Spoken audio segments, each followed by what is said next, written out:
Welcome to the Josh Cruz Podcast, where we take ideas that are usually reduced to sound bites and slow them down enough to actually understand them. Sometimes that means theology, sometimes it means culture. Most of the time, it's both. Today, we're beginning a 3-part series on the modern self, where it came from, who shaped it, and why so much of what we call identity may not be as personal as we think. We tend to talk about the self as if it is the most natural thing in the world. You are you.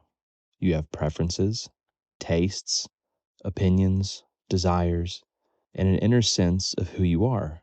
You like certain music, you dress a certain way, you choose certain brands, you vote a certain way, you decorate your house, curate your feed, raise your kids, pick your church, pick your hobbies, pick your aesthetic, and all of that feels like self-expression.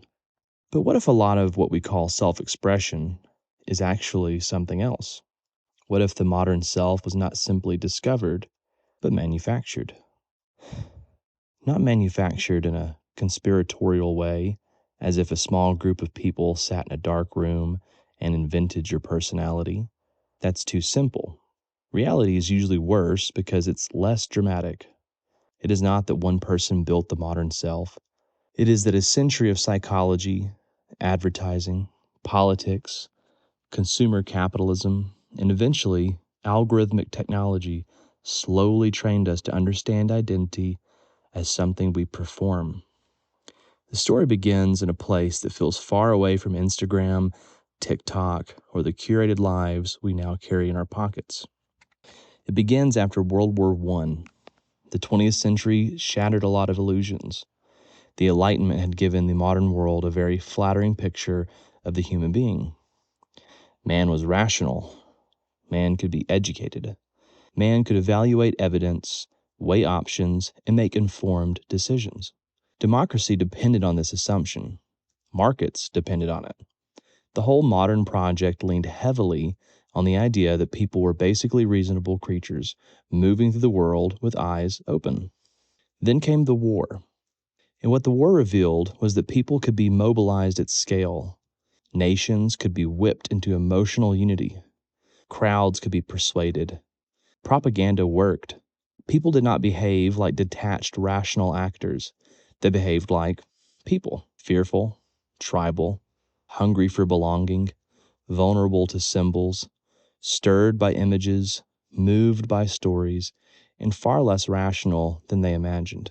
One of the people who understood this most clearly was Edward Bernays. Bernays had worked with the Committee on Public Information during World War I, helping shape public opinion in support of the war effort. He saw firsthand that the public could be managed. He saw that mass persuasion was not only possible, it was powerful. And after the war, he carried that lesson into peacetime. This is one of the most important turns in the story. The machinery that had been used to mobilize people for war was repurposed to mobilize people for consumption. Bernays was also the nephew of Sigmund Freud. That detail matters because Freud's work gave Bernays a particular way of looking at the public. He did not see people primarily as rational citizens. He saw them as creatures driven by buried desires, fears, insecurities, longings, impulses, and symbols. The public, to Bernays, was not a calm assembly of reasonable minds. It was a dangerous crowd of the subconscious. And if the subconscious could be reached, consent could be engineered. Before this shift, products were mostly sold on utility. A company would say, in effect, this soap cleans well, this car is durable, this dress is affordable, this product does the job. Bernays helped change the question. The question was no longer simply, what does this product do? The question became, what does this product mean? That shift changed everything. A product was no longer just a product. It became a symbol. It became a signal. It became a way of telling yourself and other people who you were. You didn't buy the car because of the engine. You bought the car because of the kind of person it allowed you to imagine yourself becoming. You didn't buy clothing simply because it covered your body. You bought it because it placed you inside a story. You didn't consume merely to meet a need. You consumed to perform an identity. That is the beginning of the manufactured self. The self becomes something you build from the outside in. One of Bernays' most famous campaigns makes this painfully clear. In 1929, the American Tobacco Company wanted to expand the market for cigarettes. Men smoked in public. Women generally did not. It was socially taboo. So the company hired Bernays to break the taboo. Now, a traditional advertiser might have tried to convince women that cigarettes tasted good, or were fashionable, or were enjoyable. Bernays did something deeper. He connected smoking to identity. He consulted a psychoanalyst who suggested that cigarettes symbolized male power. So Bernays staged a public event during the New York Easter Day Parade. A group of fashionable young women lit cigarettes in public and called them torches of freedom.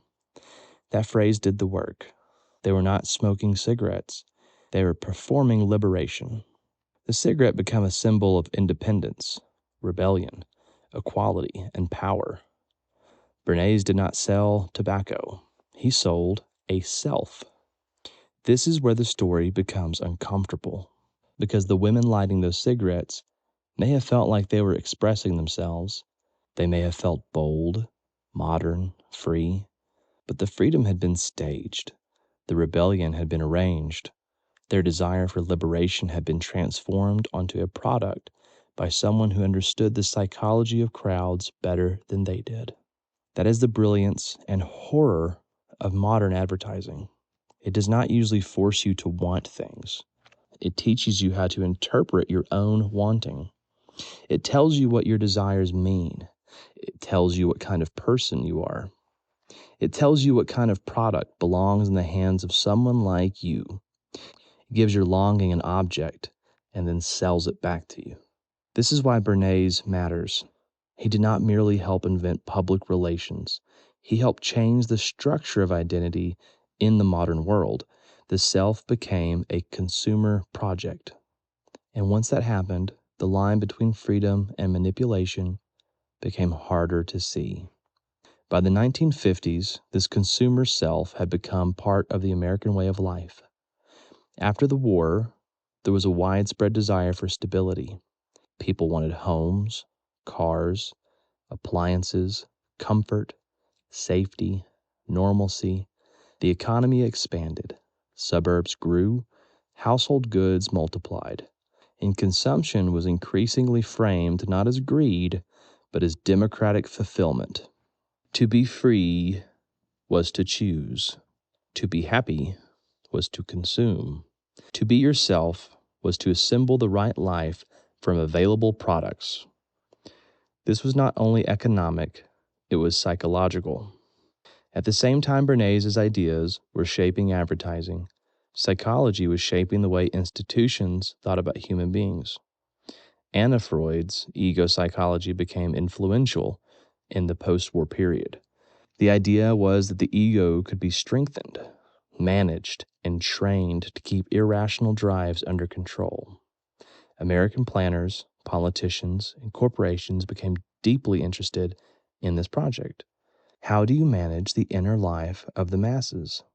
The fear was not abstract. The 20th century had shown what crowds could become. Nazi Germany haunted the imagination of the West. The question was, how do you keep dangerous forces from erupting inside a population? One answer was satisfaction. Keep people comfortable. Keep them pleased. Keep them consuming. Give the self enough outlets that it does not become dangerous. This is a quieter form of control than violence. It does not look like a boot on the neck. It looks like a shopping mall. It looks like options. It looks like comfort. It looks like freedom. But it is still management. This is also where the focus group enters the story. The focus group feels boring now because it is everywhere. We picture people sitting behind glass talking about toothpaste or political ads. But the focus group has roots in this psychoanalytic world. It treated the consumer almost like a patient. Tell us what you feel. Tell us what you want. Tell us what bothers you. Tell us what this product makes you think of. And then those feelings were fed back into the machine. Products became more pleasing, ads became more precise, political messages became more emotionally calibrated. The public's inner life became data for persuasion. The self was not just consuming products anymore. The self was being studied so it could be better shaped. And this is the first major arc of the story. The modern self begins to understand itself through consumption. You become the kind of person who owns the right things, chooses the right symbols, and responds to the right emotional cues. But there is a deeper theological problem here, even if we do not name it that way, because Christianity has always treated the self as something formed, not merely expressed, not merely chosen, not merely assembled, formed. The question is not simply, what do I want? The question is, what is shaping my wanting? That is the question modern consumer culture does not want us to ask. Because if your desires are treated as sacred, then anything that satisfies them can be marked as liberation. If you feel free while choosing, you may never ask who arranged the options. And that is where Bernays' world becomes so powerful. It gives us the feeling of agency while quietly building the architecture of desire around us. You choose the cigarette. You choose the car. You choose the aesthetic. You choose the brand. But long before you choose, someone has already been teaching you what those choices mean. By the middle of the 20th century, this becomes part of an American identity itself. During the Cold War, consumer capitalism was not just a private lifestyle, it was a geopolitical weapon. The United States presented its abundance as proof of freedom. Look at our appliances, look at our homes, look at our cars, look at the shelves, look at the choices. The American way of life was marketed against the austerity of the Soviet Union. Freedom was displayed through consumer goods. Democracy was linked to the ability to choose between brands. This is a strange thing if you slow it down. A political identity became attached to consumer abundance. The good life became visible through products. The nation proved its moral superiority through kitchen gadgets.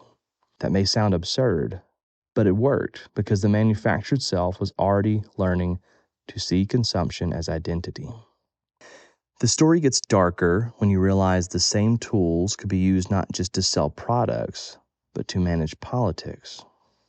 Bernays' work for the United Fruit Company in Guatemala is a chilling example. A democratically elected government threatened corporate interest through land reform.